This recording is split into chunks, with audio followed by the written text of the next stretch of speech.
Y queremos hablar de estos cambios que sucederán en Chile. Queremos invitar a que pueda prender su cámara e iniciar esta conversación a Fabiola Gutiérrez. Un reto para la sociedad chilena luego de haber naturalizado, convivido con una carta constitucional dada en dictadura del ex genocida Augusto Pinochet.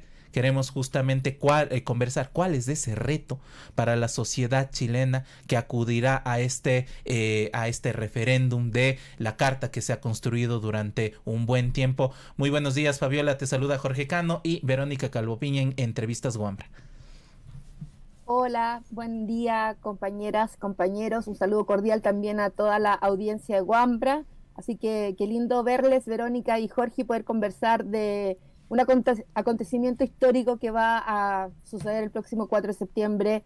Estamos en la recta final en nuestro país. Así que estamos muy expectantes y con bastante ansiedad y promoviendo, por cierto, un voto informado. Fabiola, muchísimas gracias por esta entrevista. Bueno, la primera pregunta con la que quisiera comenzar es: ¿cuál es la diferencia de esta carta, de esta constituyente, de este proyecto que se, establece con la Constitución que antes fue aprobada por Pinochet? Yo diría que hay varios elementos a consignar en torno a lo que tenemos actualmente como Constitución, que fue creada, por cierto, en dictadura, entre cuatro paredes, entre pocas personas, efectivamente en un contexto político-social bastante complejo para nuestro país y que ha marcado la historia de Chile. Pero además los maquillajes posteriores que se hicieron no lograron los cambios sustanciales que la ciudadanía demandaba, ¿no? Y que se hicieron presentes en la revuelta política social del 18 de octubre del año 2019 y posteriormente llegaron a un acuerdo nacional ese mismo año, el 15 de noviembre, con todos los partidos políticos para empujar una nueva Carta Magna. Llegó el plebiscito de entrada, por cierto, el 25 de noviembre del 2020, en contexto de pandemia, obviamente escenarios muy complejos para todos los países y en especial para Chile, que estábamos viviendo momentos históricos. Por lo tanto, primero diría que haber generado un órgano paritario, el primero en el mundo, para escribir un texto constitucional, ya es un elemento clave para nuestro país porque le pone una cuota distinta y recoge y tiene una mirada distinta de lo que la ciudadanía, y en especial el movimiento de mujeres y feministas y los movimientos sociales estaban exigiendo.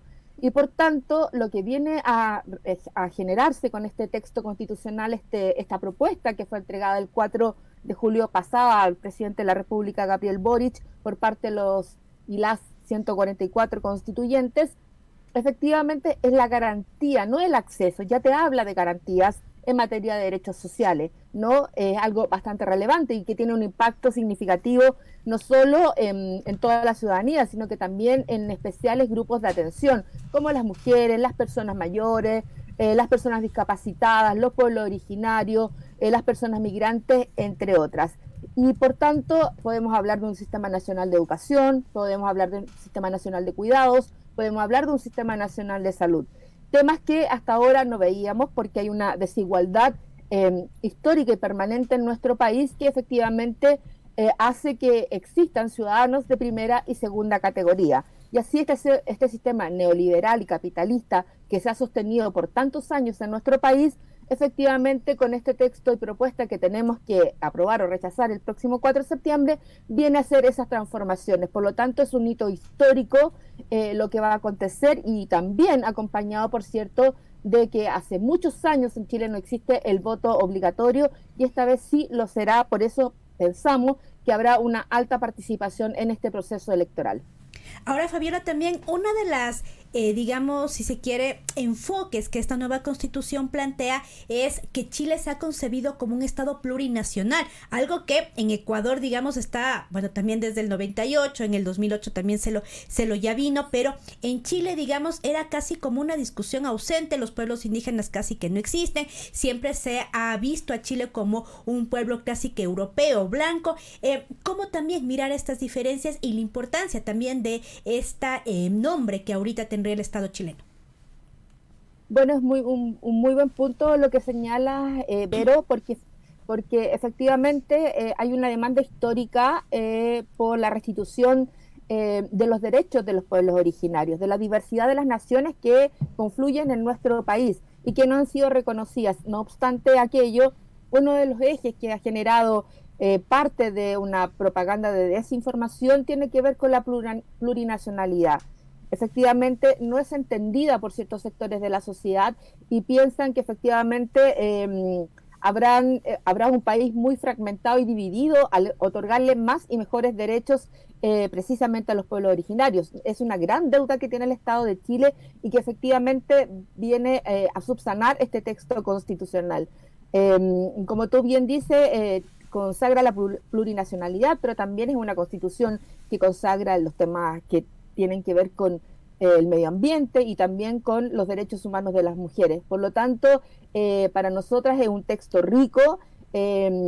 Obviamente que todo esto no termina el 4 de septiembre, hay todo un camino, si llegamos a aprobar esta propuesta a partir del 5 de septiembre, que van a ser materias de ley y que vienen todas las normas transitorias para ver cómo efectivamente se van ejecutando en políticas públicas todo lo que contiene esta nueva Carta Magna. Pero la plurinacionalidad sigue siendo algo tensionante. Pensamos que primero iban a ser los derechos de las mujeres que están consagrados, que iban a generar una gran problemática. Fue así un poco el tema asociado a los derechos sexuales y reproductivos, pero sin embargo, cuando hablamos de una justicia con pertenencia cultural, como la plurinacionalidad, efectivamente se hablan a que vamos a tener una justicia para unos, unas y otros y otras. Y no es así. O sea, yo creo que es posible reconocer en este país que se cree tan de avanzada y tan país OCDE, efectivamente otorgar más y mejores derechos para los pueblos originarios. Así que esto es un gran avance en ese sentido. Y justamente estaba leyendo un análisis en días anteriores de la revista Nueva Sociedad, en donde se establecían los puntos de cambio constitucional en Chile. ¿Y qué cambios directos o importantes se darán en la estructura institucional de Chile? Porque claro, ahí nuevamente veríamos qué pasa con la participación, qué pasa con este tema más constitucionalista, con el acceso justamente, porque los derechos se pueden garantizar, pero las instituciones son las que viabilizan luego a partir de política pública. Entonces, ¿qué cambios nos podrías comentar, Fabiola, de esta estructura del Estado chileno? Yo creo que hay elementos importantes, más allá de lo que tú bien señalabas, Jorge, en términos de que hay una garantía de una variedad de derechos o fortalecimiento de aquellos que no teníamos a la vista o nos estaban dando en nuestro país. Sin embargo, creo que hay elementos importantes como la paridad en todos los órganos del Estado y en otros espacios. Es una consagración y una exigencia que obviamente debe recoger este gobierno y por cierto el Parlamento, un Parlamento que no es favorable, pero que obviamente ahí nuevamente van a estar los movimientos sociales y el movimiento feminista de mujeres empujando esas iniciativas, y eso es muy clave porque nunca se ha hablado de la paridad. Hemos logrado como cuotas de género, en algún momento la paridad en gabinetes, pero no en todo lo que tiene que ver en los órganos del Estado. Hablo del Poder Ejecutivo, el Poder Judicial, el Poder Legislativo, las Contralorías y una serie de aparatos públicos y también los privados, por cierto, que van a tener que cumplir con esa regla, ¿no?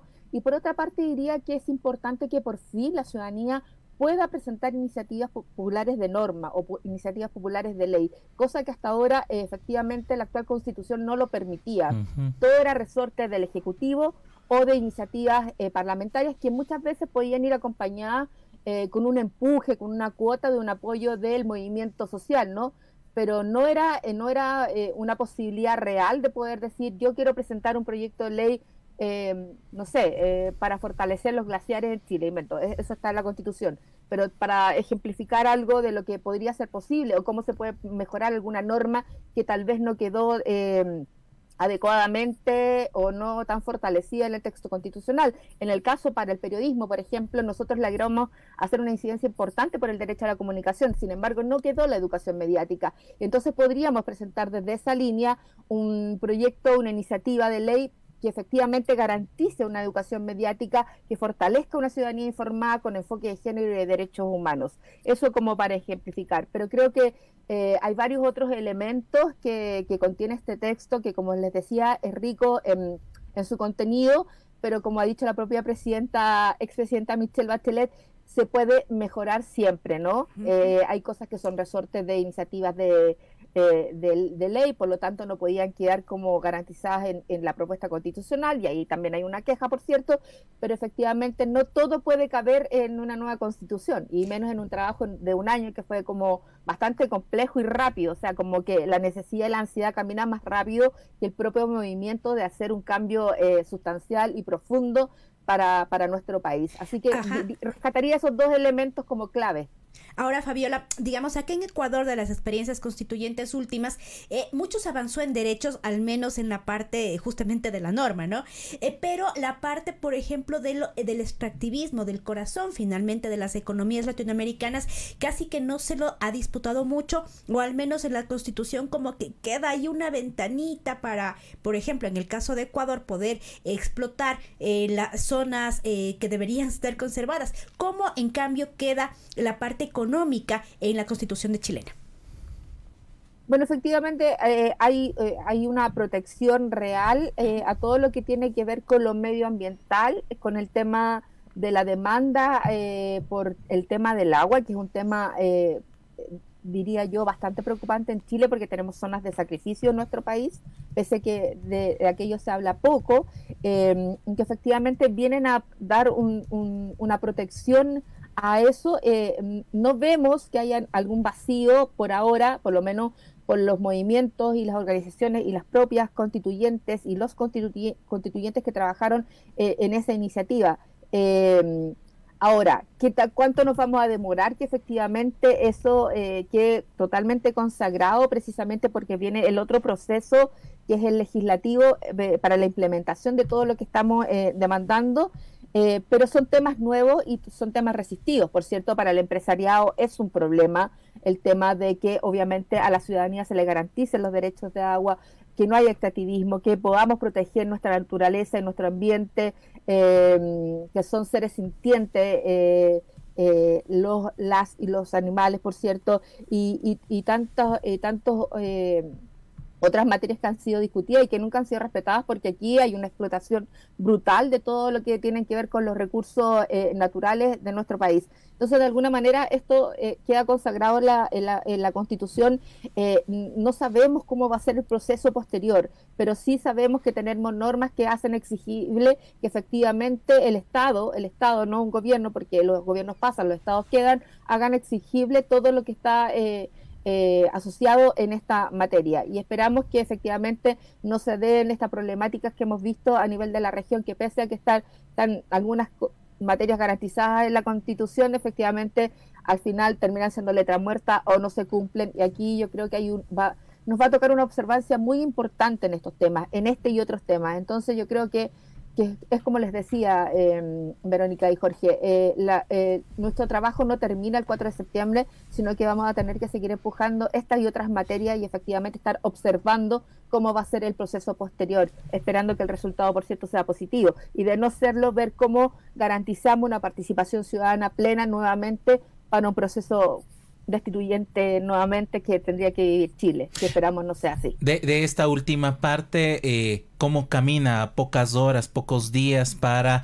llegar a las urnas, y me quiero referir justamente cuando establecen consultas populares, referéndum, el mismo tema de la constituyente, sí se ata un poco hacia el tema de la aceptación de la imagen y de la gestión del actual gobierno. Se ha hablado eso en el discurso en los medios de comunicación, digo, se vincula la carta constituyente con la gestión de este nuevo gobierno del señor Boric.